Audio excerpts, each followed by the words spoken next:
United States has once again sent shockwaves across the world, this time through immigration.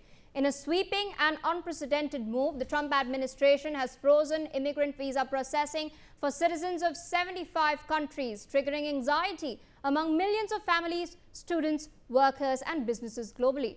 From war-torn nations to emerging economies, from America's traditional rivals to long-standing partners, this list cuts across continents, ideologies, and alliances. Countries like Pakistan, Bangladesh, Afghanistan, Nepal, Bhutan, and Myanmar, all of India's immediate neighbors, have found themselves on this list.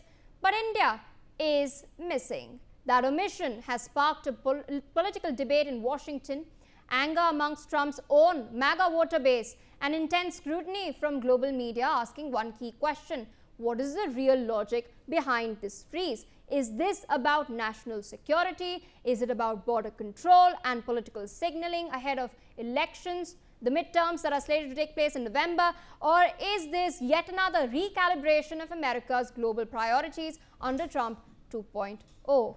Today on Deep Dive, we break it all down. What exactly this new visa-free policy actually means, where it applies, why some unexpected countries like Thailand, Brazil, Russia, Nigeria, and Belarus are on the list, and why India is not. What happens to people already inside the US system, and how governments and global leaders are reacting to Washington's latest move. Let's get into it. Hello and welcome to another episode of Deep Dive. I am Pia, bringing these important pointers on this new policy to light with you. The Trump administration has announced a temporary suspension of immigrant visa processing for 75 countries, effectively pausing the issuance of new permanent residency visas, commonly known as green cards, from these nations. This is not just a travel ban, but a freeze on immigrant visa processing at US embassies and consulates, meaning that fresh applications for permanent migration will not move forward during this period. The administration has framed this move as part of a broader national security and immigration system review, citing the need to reassess screening mechanisms, overstays, and verification processes across high-volume and high-risk countries. Officials argue that the pause is meant to recalibrate the system but not permanently shut doors. However, critics say that the scope and scale of the freeze might suggest a much harder immigration stance. Importantly, this policy does not affect tourist visas, short-term business visas, or diplomatic travel, at least for now. The focus is squarely on long-term immigration pathways, including family-sponsored and employment-based immigration visas. Now, in effect, this decision puts thousands of immigration dreams on hold, without a clear timeline on when normal processing will resume. This immigrant visa freeze spans multiple regions across South Asia, West Asia, Africa, Eastern Europe, and parts of Southeast Asia as well, underlining just how wide its impact really is. Most strikingly for India, 6 of its immediate and extended border neighbors are on the list, including Afghanistan, Pakistan, Bangladesh, Nepal, Bhutan, and Myanmar. This forms a near complete arc around the Indian subcontinent. Beyond India's neighborhood, the freeze extends to Russia and Belarus in Eastern Europe, Iran and West Asia, Nigeria and Sudan in Africa, and parts of Southeast Asia, including Thailand and Myanmar. This means that the policy is not confined to conflict zones alone, but it also affects strategic regions with deep economic, geopolitical, and people-to-people ties with the United States of America. The geographic spread makes one thing clear: this is not a narrowly targeted move, but a global-scale immigration reset, with its impact felt from America's eastern borders in Europe to its strategic interests in South and Southeast Asia as well. But what has truly surprised global observers is that this visa freeze is not limited to fragile states or conflict-hit regions. Several economically significant and geopolitically important countries with long-standing ties to the United States have also made it to the list. Amongst the most unexpected names are Thailand, Brazil, Russia, Nigeria, and Belarus. Thailand is a major US ally in Southeast Asia and a key tourism and trade partner, which rarely figures in restrictive US immigration actions. Nigeria is Africa's most populous nation and a critical US partner in energy security, which has also been hit, raising concerns about broader Africa-US relations. Then there is Russia and Belarus, whose inclusion is being seen less as an immigration issue and more as a geopolitical signal, reflecting Washington's hardened posture towards Moscow and its allies. Together, These names suggest that this freeze is not only about border control but also about foreign policy leverage, strategic pressure, and political messaging too, both domestically and internationally. Amidst the sweeping visa freeze impacting 75 countries, India's absence stands out sharply. Despite being one of the largest sources of immigrants to the United States of America, India has not been included in this suspension, triggering a huge debate both in Washington and globally.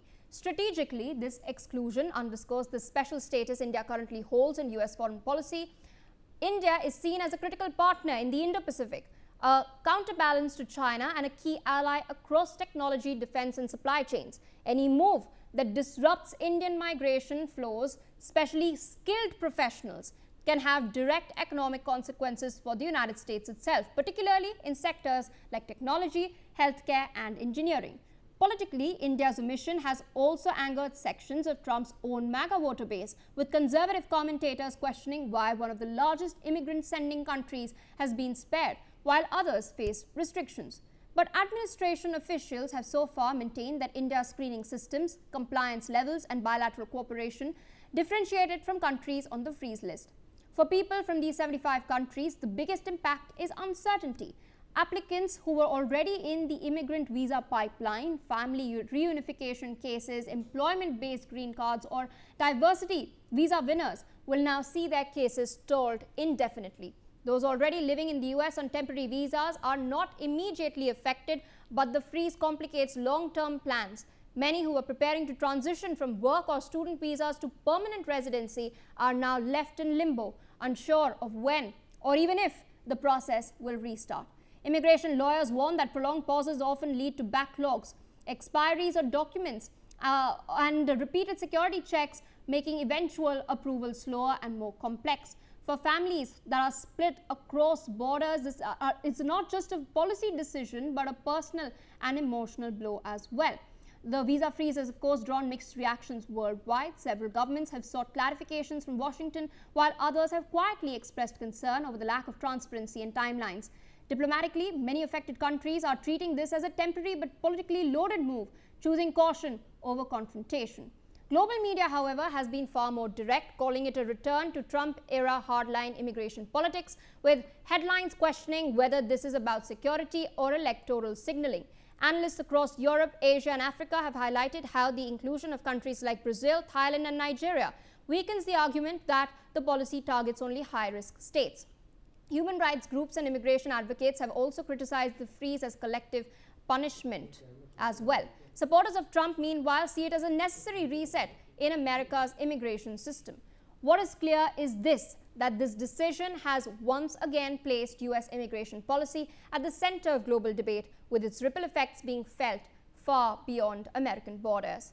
With us on the broadcast is a very special guest, Ambassador Suresh Kumar Goyal, former diplomat. Thank you so much, sir, for taking our time and speaking to us on NewsX. As I highlighted in the read that I've just taken very comprehensively, this does seem to be, as the US is projecting it as a policy issue, a national security issue. But many are also pointing out that it might also be driven by Trump's own politics with his MAGA voter base, considering the fact that midterms are around the corner this year. What is your assessment? What's prompted Donald Trump to take this step? Priya, good evening, first of all. And I must say that the report that you read out just now was very, very comprehensive. It covered all the bases.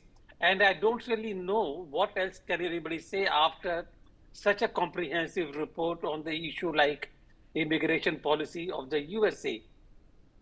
And therefore, I thought for once that I could simply say, I fully agree with the report and that's it. But to answer your question, Priya, that first of all, if you look at the list of the 75 countries, it's a very mixed bag. Nigeria, and mind you, it's not actually short-term visas. These are long-term immigration visas.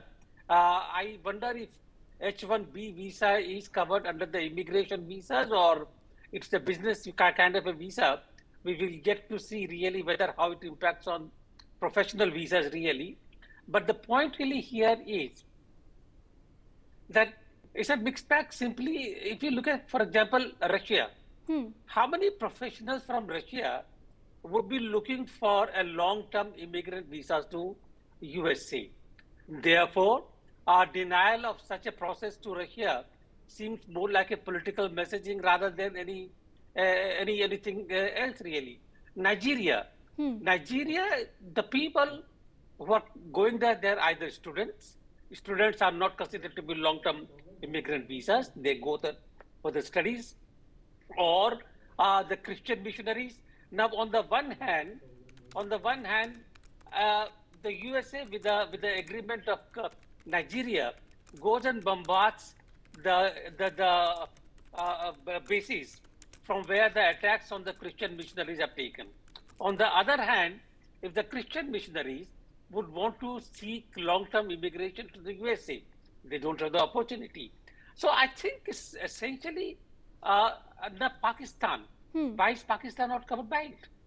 Why is Bangladesh, where actually everybody agrees that the present turmoil was engineered by the USA, why aren't the Bangladeshi people, uh, uh, uh, uh, why are they being denied?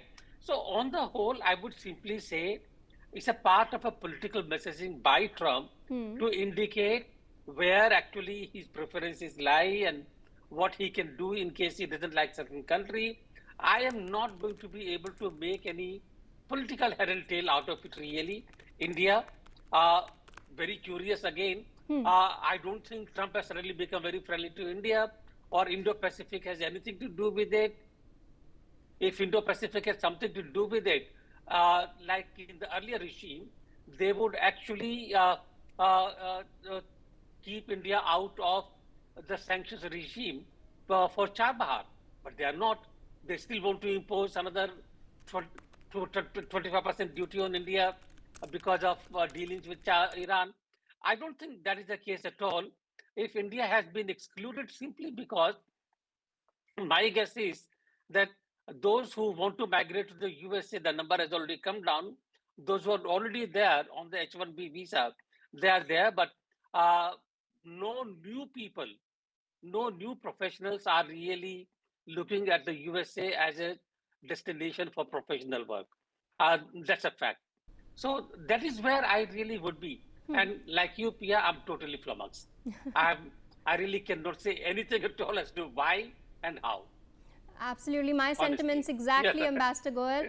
With that, I'd like to thank you for, of course, taking out Thank you. time, sharing your perspective on this rather interesting policy that the Trump administration has put out. How this pans out in the coming months remains to be seen, but we will continue to track all of these updates very, very closely. On that note, we dip into a quick short break.